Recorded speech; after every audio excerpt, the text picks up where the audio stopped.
everybody, it's Allison. Welcome to my YouTube channel. I'm really excited to be guest designing for Pretty Pink Posh this month for the August release, and it is all about Halloween. So there are so many fun products. These are the two cards that I'm going to be sharing today. They are cute and spooky. So I'm going to start with the Cake Pop card. And here are the Halloween Cake Pops, this big set. Now they have had Cake Pop set before, but this is obviously Halloween themed. And this adorable stencil set we will be using on the card. And if I haven't mentioned this before, I love Cake Pops. I'm a big Cake Pop maker. These are the Halloween greetings. These will also be on the card. Now we're going to start off stenciling, and I have my Picket Fence pouncers. These are discontinued, but I like using these for white pigment ink and Versamark ink on my stencils, but obviously use whatever you like using for these kinds of inks. Any blending brush will work. I just prefer to pounce. So this is kind of a dark peach cardstock, and I went over this twice. So I went over each of the little openings to make the little Cake Pop sticks. I just really wanted to get it as white as I could. And I'm going to peel this off my grip mat and just clean it with some water, and then I will clean that stencil, take it off to the sink to clean it. All right, this second stencil is really easy to line up because you can pretty much just make sure that the Cake Pops are touching the sticks. The only other thing that comes after this are the faces, so there's no trick to lining these up. Now I am using white ink for all of these. Like I said, this is dark peach cardstock, and so all of the colors that I'm going to put on top of this, I don't want them mixing with the peach. So I want them to be as true to their color as I can get them. So that's why I'm just going over all of this with white, and I needed to get the ghosts white anyway. So I just figured I'll just color all of them white. And again, I'm using that pouncer. And voila, here's what it looks like. Now, ideally, I would have left this stencil on there so that I wouldn't have to line it up again when I did the colors later, but I needed to clean the stencil, and I was just worried that cleaning it while it was still on the panel would remove some of the ink from the panel. So I did remove it, and I did let all of that white pigment ink dry before I came back in with my other colors. All right, so I am back with this same stencil, and I'm going to line it up as best as I can. I didn't get it perfect. There's teeny areas of white that you can see if you inspect the panel, but nobody's going to do that, right? Only me. All right, so to get colors on these individual Cake Pops, I find it easiest to come in with a little mask. So I just use a circle die from my stash and cut it into a piece of paper, and it's kind of like a secondary stencil. And I just put it over the opening. In this case, it's for the little pumpkins. And I'm using dried marigold for the pumpkins. And again, because I had already colored these white, it's going to help these colors stay pretty true to color. The orange, putting orange on peach cardstock isn't that hard, but I'm going to be coming in with green next. Now I'm going to carefully clean this ink off the stencil, just trying not to actually wipe up any of the ink that I just put down, but I don't want that orange interfering with the little Frankensteins when I go to ink these up. So I'm coming in with the Twisted Citron, and I have a different little circle mask that I created for this. And pretty easy. And again, I'm going to wipe off that green wherever it's kind of close to these cats. And I'm using Lost Shadow for the cats. And I'm using a smaller brush because I didn't have a bigger brush for gray inks for my oxides. So I do keep different brushes for my oxides. I use my waffle flower brushes for my oxides and this small set of Simon brushes as well. All right, so there we are. We have the cake pops. Now I did decide that I wanted the orange to be a little bit darker. So before I lift the stencil completely, I can come back in and make any fixes that I need to make. So there are the cake pops. And they're so adorable. And like I said, I make cake pops. I don't make them as often as I used to, but my youngest son still loves them, so I try to make them for his birthday every year. Now this third stencil is easy to line up. It's just the faces. Really, I'm mainly paying attention to Frankenstein's hair and making sure that it's, at least touching the green face. I don't want space between the hair and the face. So that was kind of my marker for where to line things up. And again, I'm using a pouncer for this black ink. I don't know, I just find it easy to do that. And this is black soot oxide. And I did come in a second time just to make sure I get that nice and dark. And look how cute. I don't know which is cuter. I think the ghosts are really cute. The cats are adorable. But, there's Frankenstein, and there's Frankenstein, the actual cake pop with his little scar. And I put a little bow on the ghost. And those sentiments that I heat embossed on black, they're really cute as well. All right, we're going to move on to this spooky card. Spooky but cute. And for this, we're going to be using the Potion Bottle Shakers. Pretty Pink Posh has the most amazing shaker dies. So these are cute. These are the spider friends. And there's a matching die set. And these spiders are so cute, which I don't normally say about spiders. Now, this is the Crackle background stencil. This is part of the release. And I have my grip mat, and it's kind of hard for a stencil like this to grip to the grip mat because it just has these outer edges, and the details on the stencil are pretty thin. So I was just making sure that it was on there as tight as I could get it. Now I have purple cardstock, and I'm using milled lavender oxide. So because oxide is a pigment ink or a mix of pigment ink, you can put the lighter ink over the darker cardstock, and it works. And now I'm coming in with Villainous Potion, which, that name was just made for this card, right? And I'm going around the edges just to darken up the edges, bring your focus towards the center of the card. I always love doing that. And I think this is such a cool effect with this stencil. All right, so here's one of the Potion Bottle Shakers.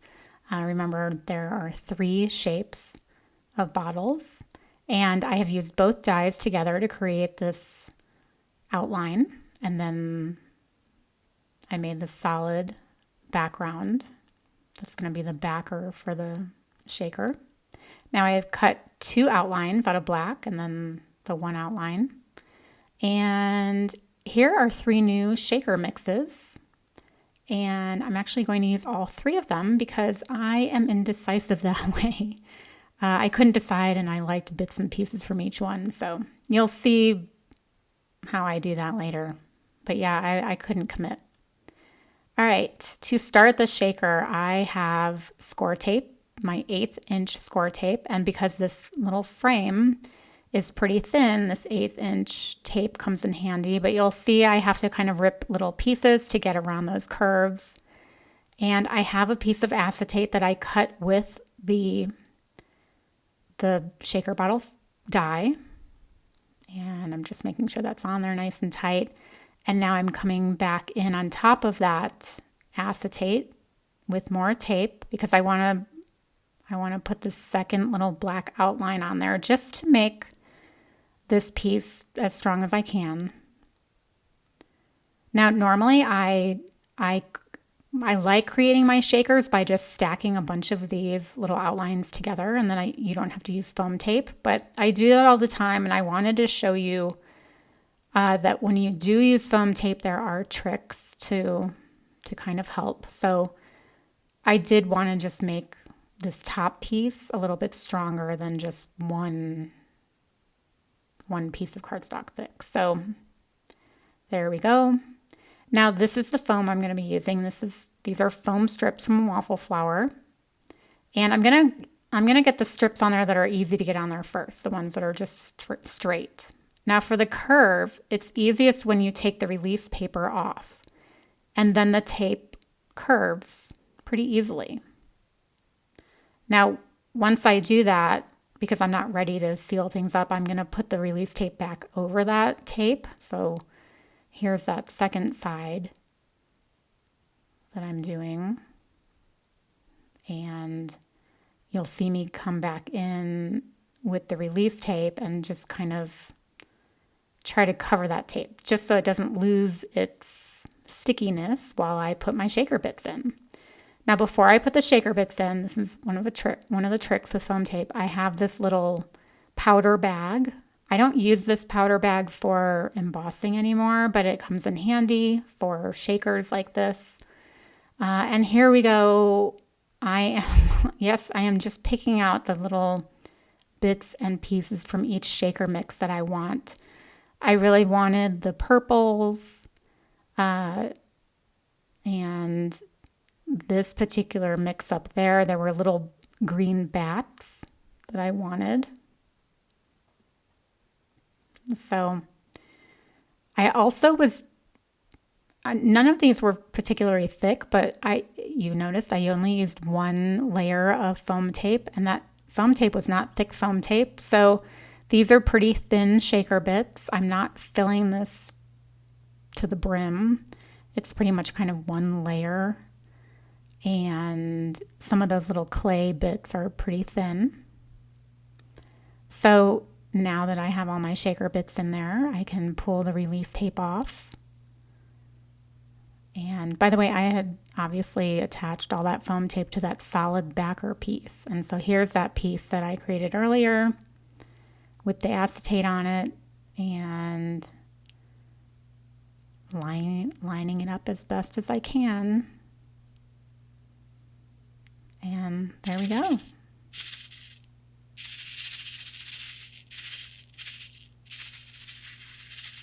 Really cute. Now here's something I wanted to show you. I have this purple glitter paper that I made the bottle topper out of. You can see the dye that I used off to the right. But I wanted this glitter paper to be darker. So I just grabbed an alcohol marker and I colored it. So this is a great way to stretch your stash if you don't have the exact color glitter paper that you want. You could color white glitter paper a color. I would say just try not to oversaturate it. So now I have the color that I want. So just a little tip. And that spider is so cute. Unlike the spider that I just had to kill before I started this voiceover, I'll have you know that somehow the spiders down in my basement knew that I was doing a Halloween video and they wanted to participate. I don't know.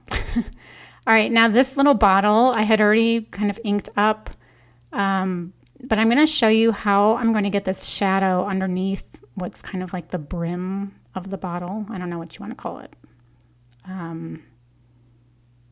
But it's going to give it dimension, and I'm going to go over that a little bit more.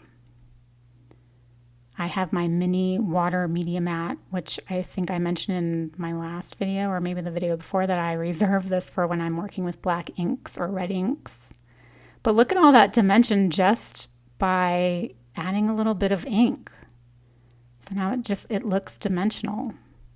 And by the way, all the words on these bottles are from that Halloween greetings stamp set that I had used on that first card. So I'm going to do the same thing on this green bottle.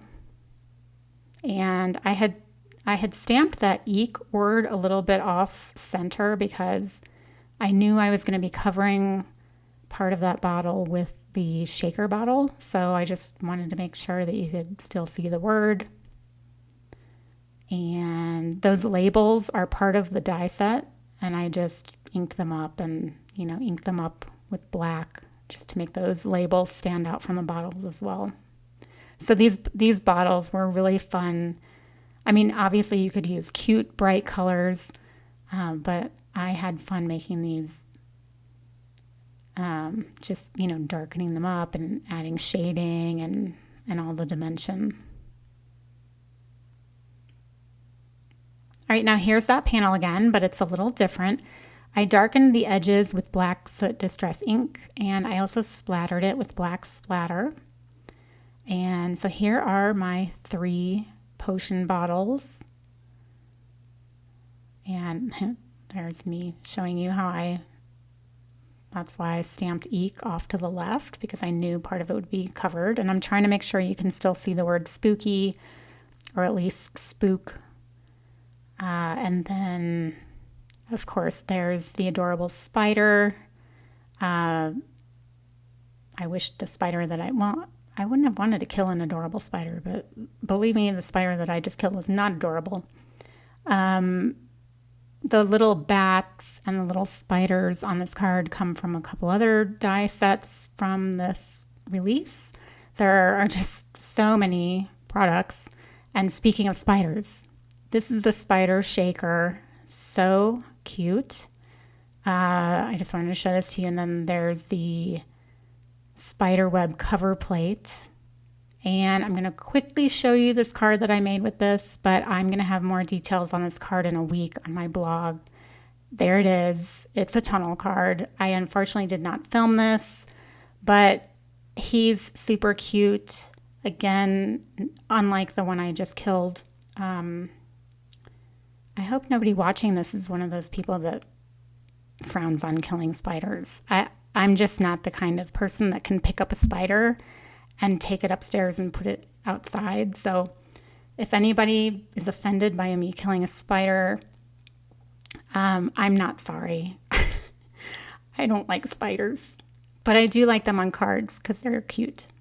All right, that is it for me. I am obviously a little slap happy at this point. I've been doing a lot of videos lately. I hope you liked this video. I was planning on having another one in a couple days, but I think we're going to wait until the 10th where I will see you again.